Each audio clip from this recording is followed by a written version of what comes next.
ahead and record this session, and you guys will have access to the recording of it. Everybody should see my screen. Thank you so much. Sorry, there was a little bit of something. Okay. He had went on a bit. Gotcha. All right. So, is there anybody on the call that cannot see my mouse moving around in a circle? Okay, fantastic. All right. Well, thank you guys for participating. I would ask that if you need to step away from your phone for whatever reason, I know it happens, so do whatever you need to do, but please don't put us on hold. If you put your phone on hold, then everyone else will have to listen to the hold music, and it really brings the call to a screeching halt. So if you could just mute your phone or set the receiver down, go do whatever you need to do, but please don't put it on hold if you have hold music, and I think most of you do. So again, if you could just mute the phone, that would be fantastic. All right, let me just try one more time with the folks that need to put the audio pin in. Joseph, you do, and Sharif, you do. That's it, just the two of you, and I can, if you do that, I can go ahead and unmute you, so you do have the ability to talk. If you wouldn't mind, everyone, kind of holding the questions towards the end, or at least make sure that they're relevant for what we're going over at that particular time.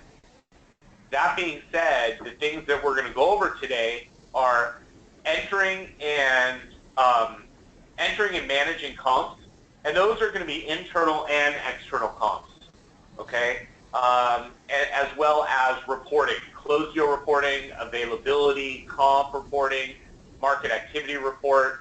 So we'll go over some of that as well. I do encourage questions, but maybe just write them down and wait till we're done with that certain component, and then let's go over the stuff that you have about that. I think that might work the best. I'm going to copy What's that? I saw it, yeah. I'll put it on that little space. Okay. All right. So I would like to start with... Try 2580, unless you changed it or something. Christine, oh wait, you know I think what? that's Look at your old computer. I mean, where your old station is. I think it had a post-it up there. That might be it. Christine, I think, is that... No, it's not Christine. Whoever was just talking on the phone about a post-it and your old workstation. Okay. Sorry. No, that's okay. You just may want to mute your phone.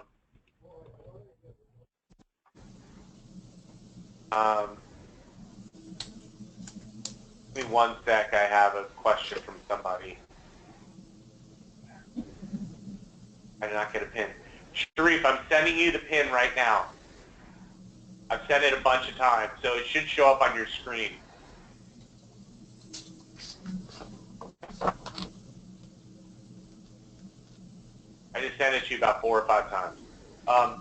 Okay, so I do want to start with entering in comps. Now, within this system, in the past, and for those of you that have been with the system for a long time, you know that there was a kind of a specific workflow that you had to follow when you were entering a new comp record. And that was you added the property and inventory. You know, you searched for the record first. If it wasn't there, you added the property record. Okay, then you went in and you had to create an availability only to just turn around and comp that availability. You do not need to do that anymore. You can do that. There's nothing wrong with that. And I was working with somebody not that long ago that said, well, this is the way I was trained to do it.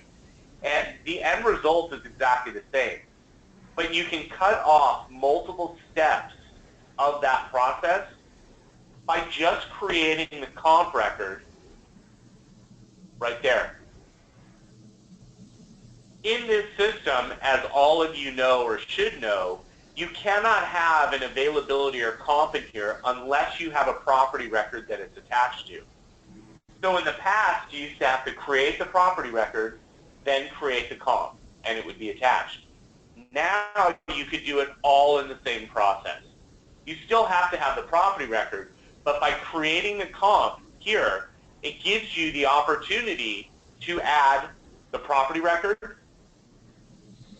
If it does not already exist in the database, it allows you to add a space if the space doesn't already exist in the database, and then of course enter in the comp details and your contacts. Okay? But so for some of you who are not just tracking your own comps, but tracking other comps in your market, that's going to be the fastest and easiest way for you is just to hover over properties and click on the new button next to comps. It will open up the comp wizard, and now you're going to enter in your record, which we'll go ahead and we'll enter one in just a moment. But I just wanted to make sure that everybody knew you do not need to go in and add the property record first. You then need to go in and add the availability. You can go straight to comps and just add the new comp. At the time you're adding it, it's going to give you the ability to create that property record or create the space if needed. Okay? Now, most of you are probably saying, I don't even create comps. I close deals in the system. That's what I'm doing, is I'm closing deals. I take an availability and I close the deal. Well, yes, that is what you're doing, and you are creating a closed deal. But whether you knew about it or not, you are also creating a comp in the system. Okay? So this is more of if you're creating a comp in here that you do not have a closed deal on, or you want to create a comp in the system that's an external comp. Not a deal that one of your agents has done, but just one that you guys want to track. Okay? So in this case, I'm going to go ahead and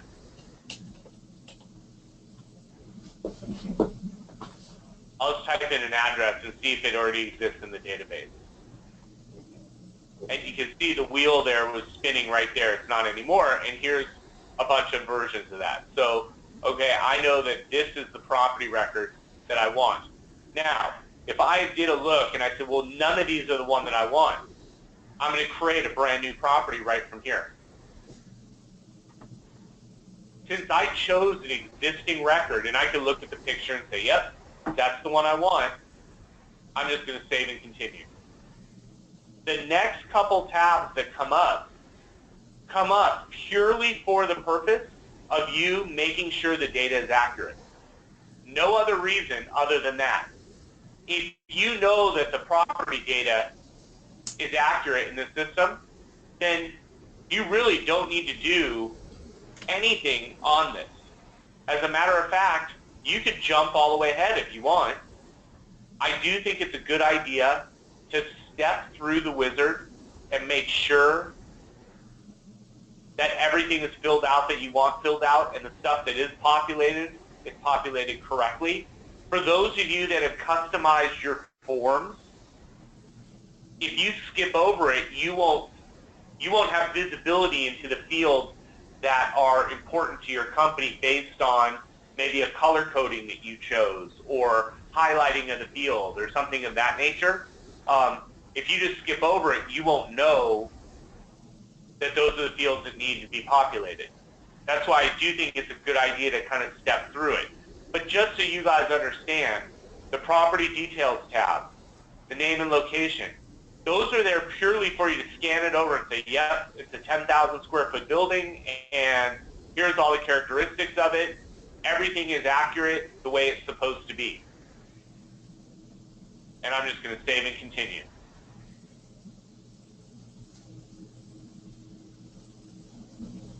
The next tab that comes up, this is telling me that in this existing building that we selected, there were 2 spaces in that building, right here. Is this comp for one of these 2 spaces? Or do you need to create a brand new space? Or is the deal for the entire property? Maybe the building was sold or the whole building was leased all at once. Okay? If you know that, no, the comp I have is for Suite 100, then you're going to select it. Now, if you notice, there's select a space, the enter space details right here. If it's for the entire built property, this one, and you save and continue, this tab and this tab will automatically disappear.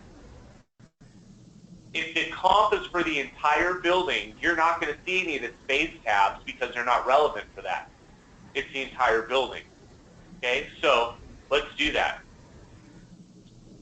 You notice how they just disappeared. Now I'm going to say that this was sold and off market today, and it sold for $3 million. Maybe it was a sale leaseback, and any other information that you know. Okay? If you have income and expense information for the comp, take advantage of that. For your agents that are investment agents, if they don't know that this is in here, you should really make them aware of it, because this will give them the ability to enter in a lot of really good information from the investment side that will be extremely useful. And my guess is they're already tracking this information, but they're probably tracking it in Excel or outside of the program. Make sure that they know that there is a place to track that information right in the comp itself. My recommendation, maybe come in here and print the form out. Remember, if you print this in Internet Explorer, it will print the whole thing. Okay? If you print it here, actually, because we have a print button, it'll print the whole thing as well. Forget I said anything.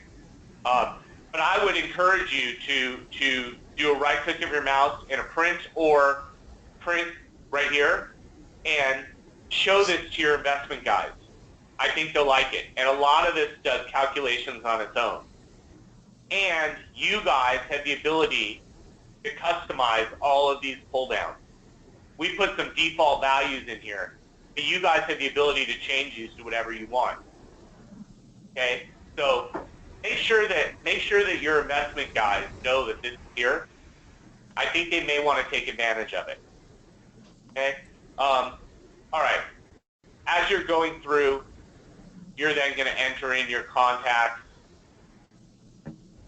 and really, you're done. Especially if this is an external comp, you don't have any project settings. There's nothing you have to do here. I'll tell you where this tab comes really handy. See, now it's even gone. Because we're not managing it as a project. If we were managing this as a project, if it was one of your own internal records that started, for example, from an availability, and you were tracking pipeline on it, that's where that tab comes handy, so you can mark the deal completed, right? So it comes out of their pipeline. But I don't know that there are any of you on the call that are using this to track your pipeline. Again, that's one of those things, if your agents don't know that it's there, or your senior level executives don't know it's there, and your guys are already they're tracking the pipeline on an Excel spreadsheet, and then maybe once a week everybody sends you their Excel spreadsheets, and you combine them into one big Excel spreadsheet, which you then give to the president or whoever it is that you present that to. All that information can be tracked in the system. I'm quite certain that most of you are already aware that you can track pipeline in here. If you're not, let me know, and I can talk to you about that. It's a different conversation, but I just wanted to make sure everyone knew that you do have the ability to track pipeline. All right, so it put my name on the contacts of our comp because I'm the one creating it. So I'm going to actually change that just by clicking on this. I can change the role. Say I'm the property manager. And I can add this guy is our listing agent, and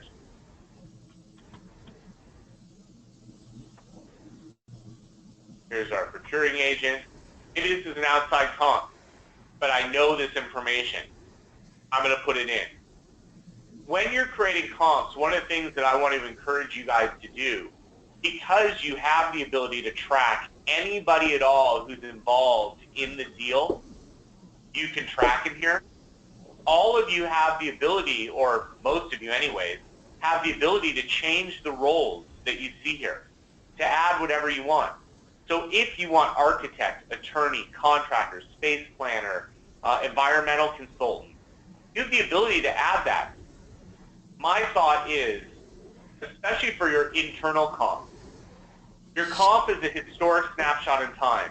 Yes, I know it might take you an extra minute to add the contact record, but if you know who the environmental consultant was on this deal, who helped the agent, why not put it onto the comp record? So when you look at this comp a year from now and say, I know we worked with some great environmental consultant, I don't remember who was that, you could pull up the actual comp itself and see who that person was.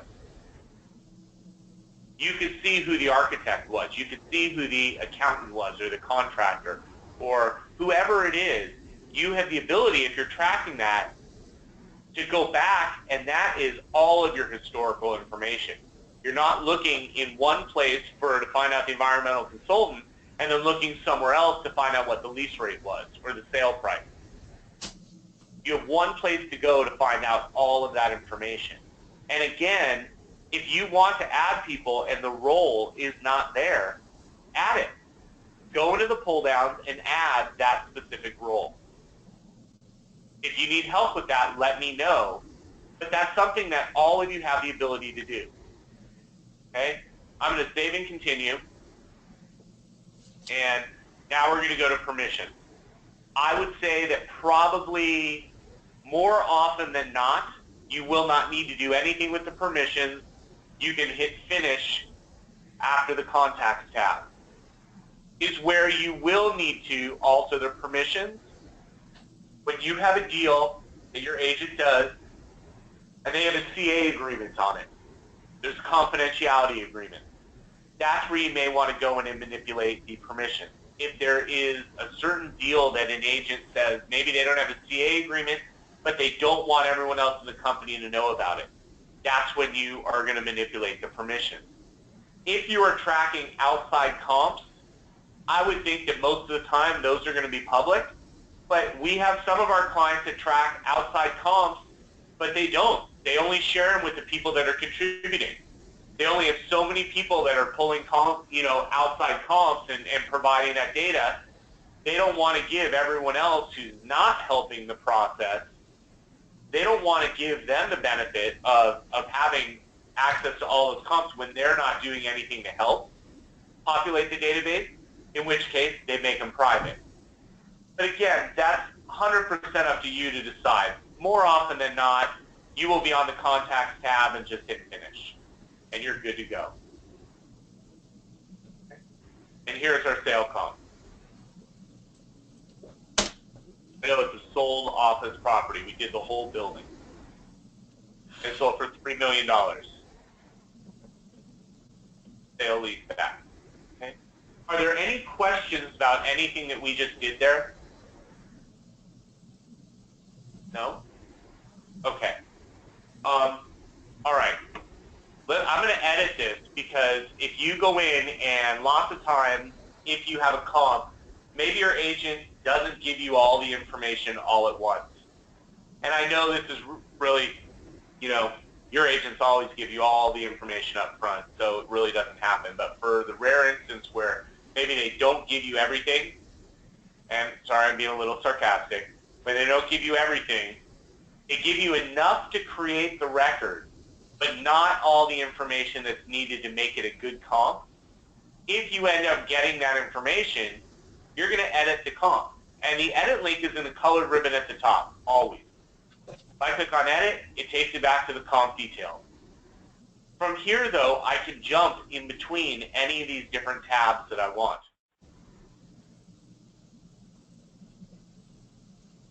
Now, I do want to mention this. Under the property name and location tab, if I go in and I change the address, I change the information here, I am not changing it on the property inventory record. Okay? That's important that everyone understands that, because I fielded questions. I continually field questions about, well, I went in and I changed the property record, but it didn't update the comp. Or I changed it on the comp, but it didn't update the property record. That is by design. If you go into the property record and you update the property record, it is not going to update the comp. And again, that's by design. At the time the building was sold, these were the characteristics. This was the address, and all the information you populate, those were the characteristics of the deal. Now, since then, the owner may have put a new roof on the building, new air conditioning, repaved the parking lot, did a bunch of work on the building. But at the time the building was sold, it didn't have a new roof. It didn't have a new air conditioner. It didn't have a new paved driveway or parking lot. So that's the reason it doesn't automatically update both records. Okay? So if the address changed and you want to change it on the comp and you want to change it on the property, then edit your comp, change the address, for example, which I know doesn't really change, but maybe you want to add some information, a market or sub-market, whatever. Go in and add it. But then it's not going to update the property record. You still need to update that property. Well, the easiest way from here, so I go in and I update this, and I change whatever it is I want to change, but now I need to update it at the property level. Here's the link to the property right there. If I click on it, this now is the property record that I can edit and change it. Now, if we were working with an availability, and you change it at the availability, it automatically updates the property. This only refers to comps where changing the property record does not update the comp, or changing the comp doesn't update the property. Serious. I don't want. Okay? So I just wanted to make sure everybody was clear on that, because I repeatedly field questions about how come when I changed it at the property level, it didn't update the comp. Okay? So, does anybody have any questions about what we just went over? None of you have any questions at all? Are you serious? I don't want to be in your video game. You're not going to be in it. I asked for you to just not do that for me as a favor, because I've done so much for you, and for Scott to call me and say, you should buy her a pair of shoes. We're hearing someone's side conversation that you might not actually want heard. I'll buy her a pair of shoes and want her career. All right. Okay. No questions at all about adding a comp? Okay. All right. Well, I'm hoping that it's because I'm such a good teacher and you guys already know so much information about it that you don't have any questions. Awesome. That's my story, and I'm sticking with it. I did want to point out that there's a widget that you can have on your dashboard, your main dashboard, which shows you the last 10 comps that were added to the system. Okay? And so if you want to take advantage of this, you can. If you want to have, make sure your agents know that this is here as well. Okay? And you have different options in terms of by transaction date, by comp date. You have all of these different fields that you can filter your widget from. Okay?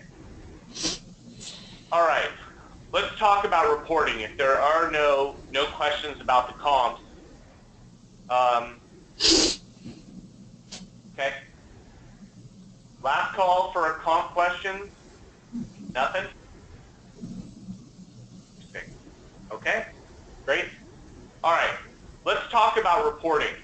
And when we talk about reporting, in the system, and this isn't just comps, this is all the different types of reports in the system.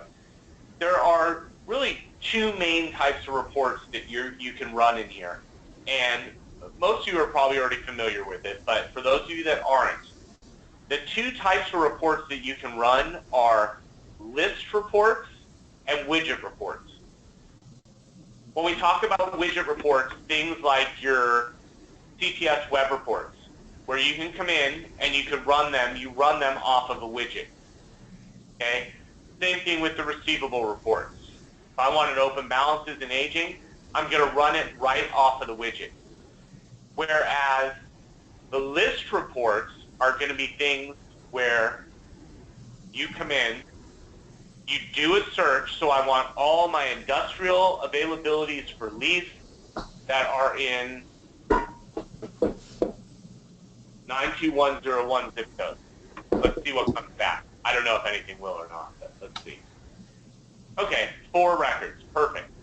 So here's my 4 records that come up. Now, I could look at this and say, okay, I can see that these are the 4 that I want to report on, but at the same time, maybe they're in a different order than I want them to show up on the report. Well, if you want to change the order of them, you have the ability to sort them by any of these fields that you want, in ascending or descending order. Okay, so if I go building square feet, in ascending, smallest to largest. So we have 10,000, 11,000, 12,500, and 105. You can see now when I run a report, it'll put it in ascending order on the report in this same exact specific order. But sometimes it's not that clean. Especially, I'll give you an example. If you're putting together a tour report for your agent, or it's a tenant rep that they're working on, and they know that they're going to take their client to a few different properties. Maybe they want to run a report that they can give to their client and say, this is the order that we're going to go look at the property. And that order might not be something by ascending or descending order. It might not be one of these. In a situation like that, if you come to the I want to pull down, save/reorder the selected record. If I click on that, look, you notice the same exact 4 records, and they're in the order that they were in, that I put them in. But now I can say on my report, I want it to come out with this one on top because we're going to tour that one. I just dragged and dropped this one up. And the agent comes back to me and says, you know what? Get rid of this one right here, this 11,000 square foot building. We're not going to look at it. Make it go away. The arrows will make the record, the row, move up or down 1 notch only, the plain arrow. The arrow with the line moves it all the way to the top or all the way to the bottom. But then again, you can always just drag and drop them wherever you want, which makes it nice. Once you get them in the order that you want, then go to the I want to pull down and run a report. When you run a report, you are going to see, get rid of these for a sec. You're going to see your standard reports, and you'll see legacy. Legacy are the old reports. At some point in time, these old reports are going to go away. Not anytime soon, but at some point in time, they very well may go away. We're not really supporting them anymore. For the most part, they're relatively, I want to say bug-free. I say relatively because I don't want to say they're bug-free and then have someone say, well, I've encountered an issue with that. So for the most part, though, they're bug-free. We'll fix issues with them, but we're not adding data. We're not rearranging them. We're not customizing these old legacy reports at all. It's built in an old technology. We don't build reports in them anymore. It's becoming harder and harder to support them as the technology advances. Right? It's like going back to your very first cell phone you ever got and trying to get it repaired. No company is going to repair that anymore, or most companies wouldn't. So in any case, You have your standard reports and you have your legacy reports. Now, let's say you run one of these reports down below though, or you know that you always run the industrial available profile or the available summary. If you notice, there's a little silver looking star to the left of each of these. If you click on the star, it will move the report up to its own section at the very top called favorites. It'll create a favorite section and move it up there. So you should not have to scroll down to get to a report that you know that you use. For example, listing map. I'm going to hit the little star. Notice it's a gold star now. But if I go up to the top, there it is under my favorites. And I know that I run this one, so I'm going to move that one under my favorites as well. So now I don't have to scroll down to get to them. I can get to them right from here. If I click on this report, select it, I have my options. I can unselect or select these. I can put title, who is prepared for, prepared by, and then view my report.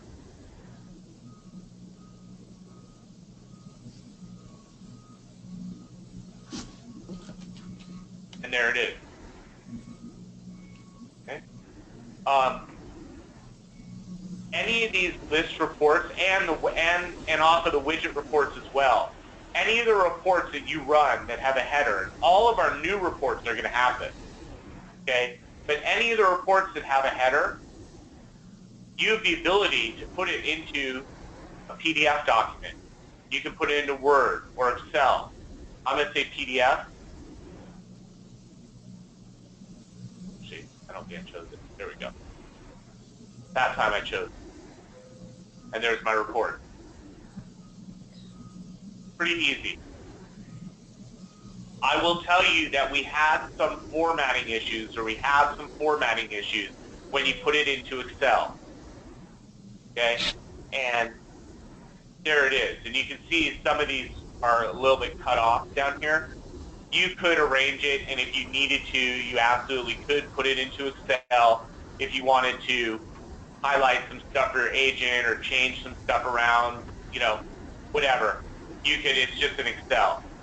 I will tell you that our support guys are working on a task or an issue to make sure that all of these reports, the formatting, looks exactly the way it does on the report itself, right here. Okay. So if you put it into Excel right now and say, well, this is off, I can't use this, it's being fixed. Okay. If you put it into Word, that's going to be a little bit better in terms of the formatting. That's also they're going through all of them to make sure that all the information is there and it looks exactly the same. But just know that you do have the ability to put it into those different formats. The format that you will use 99% of the time is probably PDFing it, putting it into a PDF, and that's perfect. You click on it, it just opens up your PDF document. You don't have to have a PDF writer on your computer. It's built in. Okay? So just know that that's an option for you. Any of the reports that have a little header. And you could go page by page. You could jump all the way to the last page, that sort of thing if you wanted. Okay? Here's the summary of results. For those of you that aren't aware of this, if you notice, it tells me the total records, the available minimum, maximum square footage, the average, the minimum max accessing rate, and then an average. That comes from right here, the report option. When you run your report, you choose your report, right?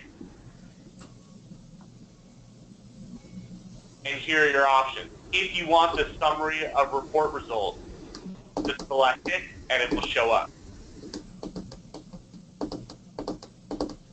Running a list report is going to be the same thing whether you do it from availabilities or comps or really anywhere in the system.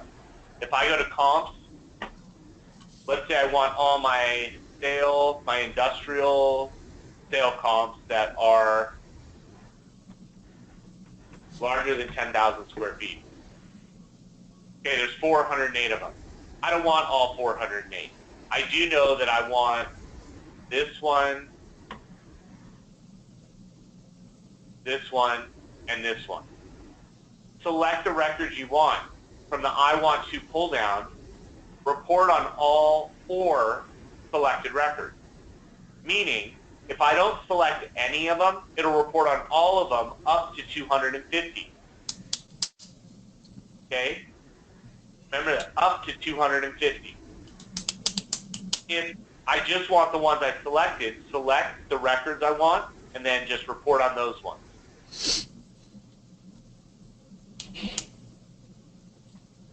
Okay? And again, I have my report options, including my summary results. View report.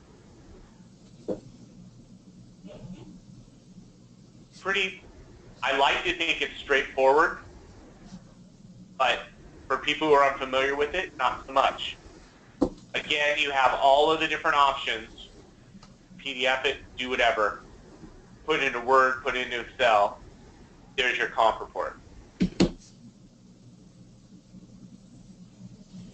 Don't forget about the favorites. And I've worked with plenty of you where you come in and you don't have the favorites set up, and I'll be working with you and you'll scroll down and say, well, I know that report is here and it's one of these ones, and which one is it? If you know which one it is, hit the little gold star next to it, or the silver star, and make it a favorite. That just is going to make your life so much easier when you need to run those reports to do that.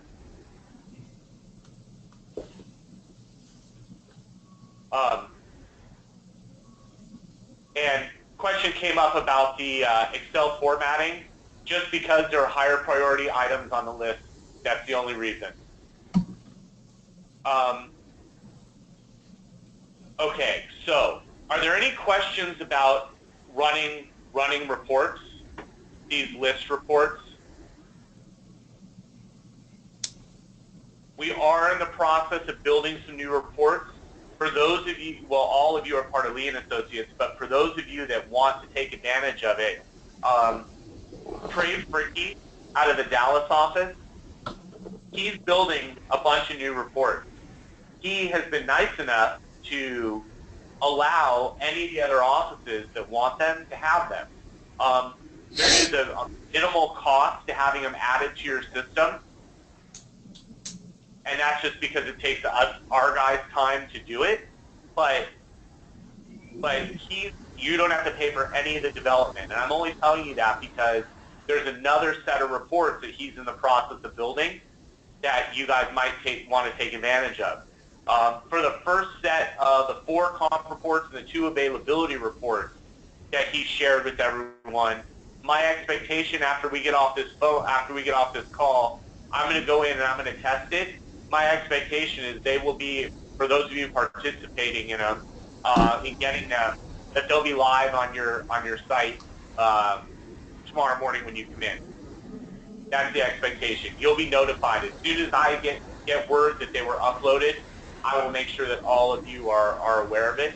But my plan is to test them and get them ready to be uploaded. We've had an issue with the deployment of them to just specific offices. If every Lee office was getting it, it'd be easy, it'd be done already. But because it's only specific ones, there was an issue with the deployment of them. But just so you know, those 6 reports, for those of you that are participating in getting them, my expectation is they will be live for you tomorrow morning when you get in.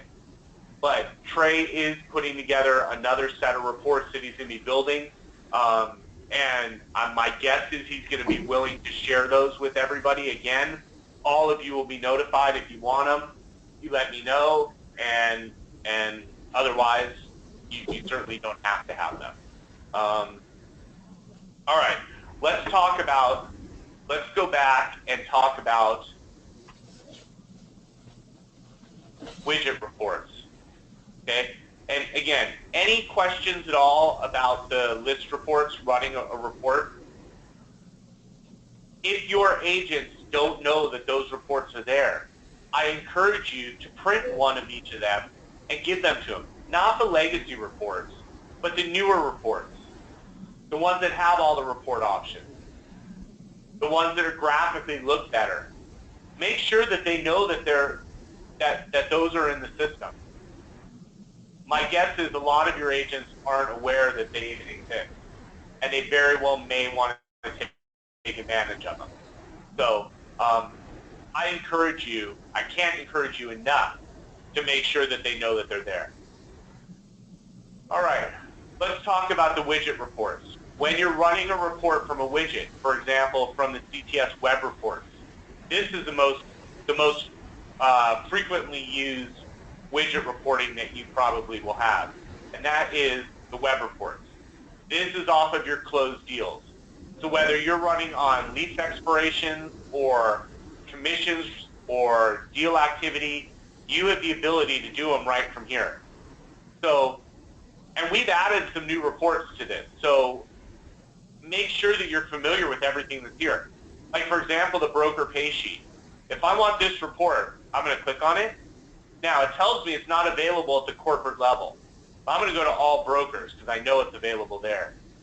Now I can go and I can select the agents that I want.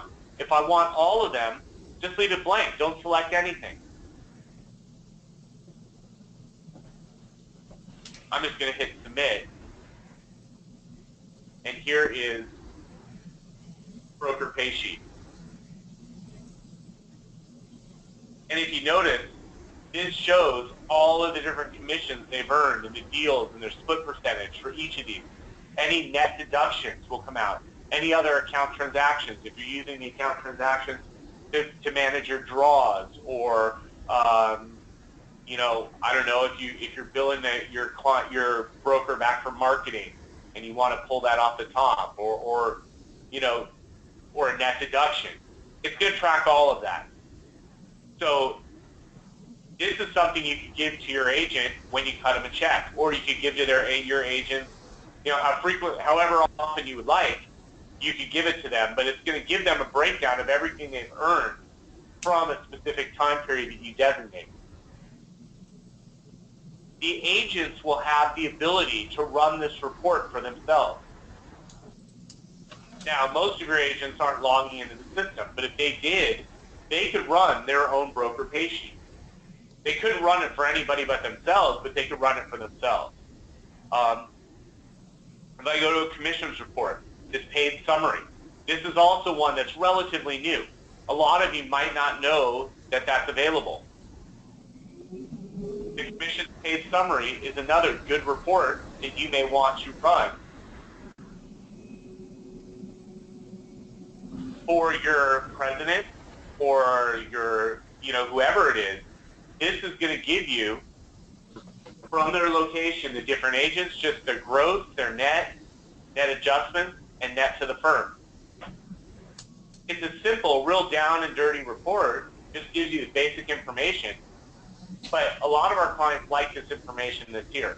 If you didn't know this report was available, take a look at it. Again, all of these, I can PDF it, I can put it into Excel, Word, whatever. Okay. So with these widget reports, when you choose one of the reports, the widget will dynamically open with search fields, right? Until you select a report, the widget doesn't have really much in the way of search fields at all. But when you select one, that's when you get all of your options. Now, I did want to point something out, that on the widget reports, you're going to see some that are going to say, for example, the commissions. This is a perfect example. Commissions report payments received. There's two of them. Same exact name. The difference is the top one has SSRS. The bottom one doesn't. It's not really important, but SSRS is an acronym for SQL Server Reporting Services. Okay, it's a Microsoft reporting engine. That's what we build those reports in. So this is a report. This is our old report, not in the new SSRS technology. This is the same exact report built in the new technology. And you can see if I run this report, the old version, you can see This is the old version of it. This very well might be the version that you're running. This report is the newer one.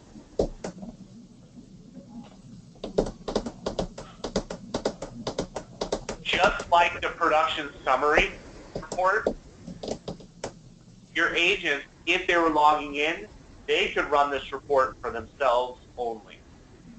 If you have them set up to where they manage people, or depending on their security rights, they might be able to run it for more than just themselves. But if you have your guys set up the way they should be set up, they will only be able to run this report for their own work only. That's it. But you can see this commissions report, this is the SSRS version. Graphically, it looks a whole lot nicer. And really, it's the same information. It's just from a graphical standpoint, it looks nicer, it's easier to read, easier on the eyes, right? So this is the old version, this is the new version. For those of you that didn't know this newer version was there, go ahead and run it. I think you might find that you like it better. The little arrows up here, they allow you to sort this right on the report itself within the different groupings. On all of these reports that you're running, you do have the ability to group the data on the report and sort the data on the report. Okay? Certain reports have a default grouping. Like, for example, the new SSRS version of the commissions report. Look, if I go down to the grouping, see how by default it's grouped by broker and business line? Maybe I want to group it by something else, right? By deal type and broker. You have the ability to do that. So now I have my deal type, and then within that, the brokers that did the deals with that specific deal type. Okay? So, I just wanted to make sure everybody knew that you have the widget reports and you have the list reports. As I mentioned before, if your agents don't have a login and a password to the system, you might want to give it to them so they can run these reports themselves. And so now, not only can they run these reports, but then, of course, and this is kind of just a side note, but they have all of these different widgets that you could turn on for them, so they don't even need to do it themselves. You can put it on for them that shows them their year-to-date, month-to-date numbers, right? Their gross commissions, net commissions, their ranking, that sort of thing. The top 10 agents, their top 25 open balances, their last 10 commissions that they've earned, right? The last 10 availabilities added to the system. Maybe the last 10 comps added to the system. These are all widgets that you can turn on for them. They don't need to push any buttons at all. All they need to do is just look at it, and that might be all the information that they need. I would encourage you to set it up to where your agents have visibility into that. That's one of the things about this system. Give them the ability to log in. Don't just say, oh, they're not going to do it, so I'm not going to bother setting them up, because I know they won't log in. If you set up their dashboard, you make it as easy and user-friendly as possible to where they don't have to do anything other than hit the log on button. I would argue with you that they wouldn't use it. They're salespeople. This is information that in most cases a salesperson would want to see. And you could set up their browser so it saves their login and saves their password. So they don't even need to remember that. Just put it in once, they come in, they log in, and now they have visibility into all of that information. I'd be shocked to find an agent that if you told them that and you set it up that way, that they said, you know, I'm not going to look at that because I don't want to know the commissions I've earned. And I don't want to know who owes me money. I find it hard to believe that you're going to have too many people in your office that will have that attitude. Now, they may just come to you to get that information, But if they have it this way, then maybe that's one less thing you have to field and interrupt you while you're doing something else throughout your day. So, all right. Are there any questions about anything we've talked about? No? Okay. All right. Well, I'm certainly thankful that I had 11 of you participate in the call. Does nobody has any questions at all? Okay. I will make sure that this video is, I'll make sure that I get it over to Mary, and she'll have the link, and I'll send it all to you guys as well because you participated in the call. I'll send you all the link to it so you can use it as a reference if you want to. And thank you very much for your participation. I appreciate it. Have a great afternoon and a good rest of your week. Thanks, Keith. You too. All right, thanks. Okay, bye.